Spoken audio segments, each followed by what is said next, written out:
Hey guys, welcome back to my YouTube channel. So ഞാനിപ്പോൾ നാട്ടിലാണുള്ളത്.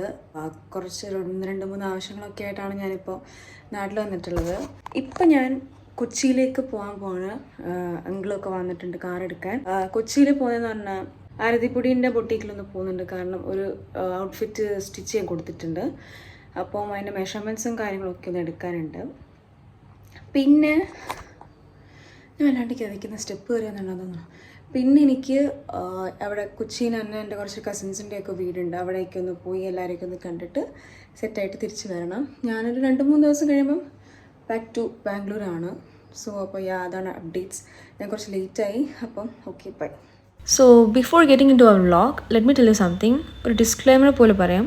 ഞാൻ എൻ്റെ ഈ കൊച്ചി ട്രിപ്പ് പകുതി മുക്കാലും വീട്ടുകാരായിട്ട് അടി ഉണ്ടാക്കിയിട്ടാണ് പോയത്. ഈ ഒരു ഷോർട്ട് കാണുമ്പോൾ തന്നെ നിങ്ങൾക്ക് മനസ്സിലാവുന്നുണ്ടാവും ഞാൻ എന്തുകൊണ്ടാണ് അടി ഇട്ടതെന്ന്. യെസ്, എൻ്റെ കോസ്റ്റ്യൂം ആയിരുന്നു പ്രശ്നം. ഞാനൊരു ബ്ലാക്ക് മിഡി കൈൻഡ് ഓഫ് ഡ്രസ്സായിരുന്നു ഇട്ടിരുന്നത്.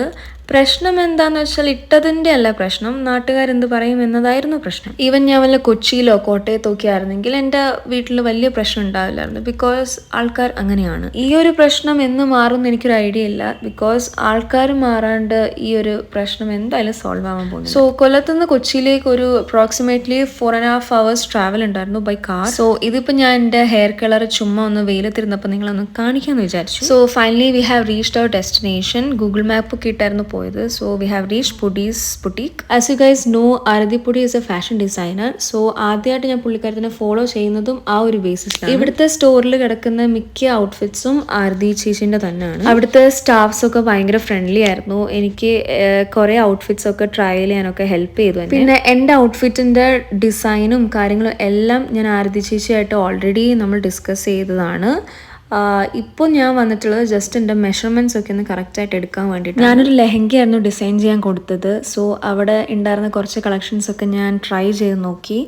അതിൽ എല്ലാം എനിക്ക് ലൂസായിരുന്നു, കാരണം അത് വേറെ മെഷർമെൻറ്റ്സ് ആയിരിക്കുമല്ലോ. ബട്ട് എനിക്ക് ഇഷ്ടപ്പെട്ടു ഈ റെഡ് ലെഹങ്ക. പിന്നെ ഇത് ഞാൻ ചുമ്മാ ഒന്ന് ട്രൈ ചെയ്ത് നോക്കി. ഇതിൽ എല്ലാ വർക്കും വന്നിട്ട് ഹാൻഡ് വർക്കാണ്. ഫുള്ള് ബീഡ്സും കുറേ കാര്യങ്ങളൊക്കെ ആയിട്ട് നല്ല ഭംഗിയായിരുന്നു നേരിട്ട് കാണാൻ വേണ്ടിയിട്ട്. അതിനുശേഷം അതിൻ്റെ തൊട്ടടുത്ത് തന്നെയായിരുന്നു ജയലക്ഷ്മി ഉണ്ടായിരുന്നത്. ഞങ്ങൾ ചുമ്മാ മമ്മിക്ക് എനിക്കും കൂടെ വേണ്ടി ഡ്രസ്സൊക്കെ നോക്കാൻ വേണ്ടി കയറി. അപ്പം ഞാൻ 2 ഡ്രസ്സ് ട്രയൽ ചെയ്തു. 2 ജീൻസിൻ്റെ ടോപ്പ്.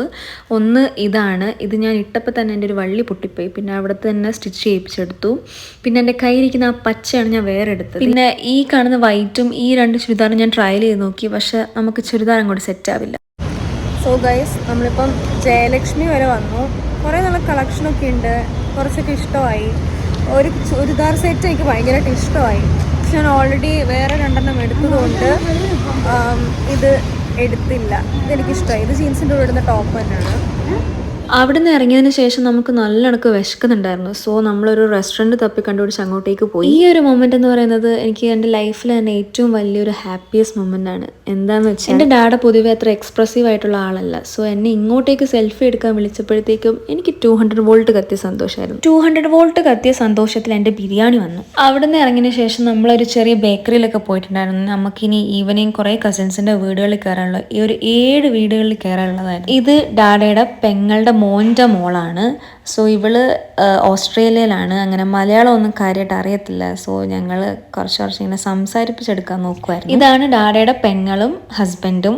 പണ്ട് തൊട്ടേ എൻ്റെ ഡാഡ അളിയാന്ന് വിളിച്ച് ഞാനും അളിയാന്നാണ് വിളിക്കുന്നത്. നമുക്കിനി അടുപ്പിച്ച് 7 വീടുകളിൽ കയറാനുള്ളതുകൊണ്ട് അവിടെ നിന്ന് ഒരു ചെറിയ ചായയും കുറച്ച് പലഹാരങ്ങളൊക്കെ കഴിച്ചിട്ട് നമ്മൾ അവിടെ നിന്ന് വേഗം ഇറങ്ങി. ഇവിടുത്തെ വീട്ടിൽ കുറേ നല്ല ചെടികളൊക്കെ ഉണ്ട്. പിന്നെ ഈ വീട്ടിലാരും അങ്ങനെ താമസിക്കുന്നില്ല, എല്ലാവരും പുറത്താണ്. അതിനുശേഷം ഞാനും മമ്മിയും ഡാഡയും കൂടിയിട്ട് ഇതിൻ്റെ ഇടയിൽ കുറേ വീടുകൾ നമ്മൾ കയറി എല്ലാവരും ഒക്കെ ആയിട്ട് സംസാരിച്ച് നമ്മൾ അവിടെ നിന്ന് ഇറങ്ങി.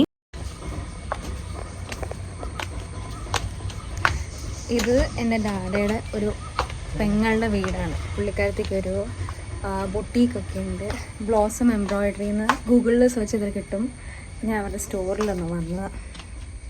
ഞാൻ പണ്ട് ഇവിടെ തന്നെ ആയിരുന്നു സ്ഥിരം. എൻ്റെ സ്വഭാവമൊക്കെ ഒന്ന് നന്നാക്കി എടുക്കാൻ വേണ്ടിയിട്ട് എന്നെ കുറച്ച് നാൾ ഇവിടെ കൊണ്ട് നിർത്തിയായിരുന്നു. ഒരു 2 മാസം. ആ ഒരു ടൈമിലായിരുന്നു ബിസിനസ്സൊക്കെ എങ്ങനെയാണ് കൊണ്ടുപോകേണ്ടതെന്ന് ഞാൻ ആദ്യമായിട്ട് കാണും. ആ ടൈമിൽ നമ്മുടെ പ്രൊഡക്റ്റൊക്കെ നല്ല ഭംഗിയിൽ പാക്ക് ചെയ്തിട്ട് ഞാനായിരുന്നു നല്ല ഹാൻഡ് റൈറ്റിങ്ങിലൊക്കെ എഴുതിക്കൊണ്ടിരുന്നത്. എന്നിട്ട് അത് ഡിസ്പാച്ച് ചെയ്യും. അതെന്നും എൻ്റെ മനസ്സിലൊരു അടിപൊളി മെമ്മറി ആയിരുന്നു കേട്ടോ. ഇതിനുശേഷം നമുക്കൊരു ഹോസ്പിറ്റൽ വിസിറ്റ് ഉണ്ടായിരുന്നു. അതെൻ്റെ വ്ളോഗിൽ എനിക്ക് കാണിക്കാൻ താല്പര്യമില്ല. സോ ഇപ്പോൾ ഇത്രയേ ഉള്ളൂ. ബൈ.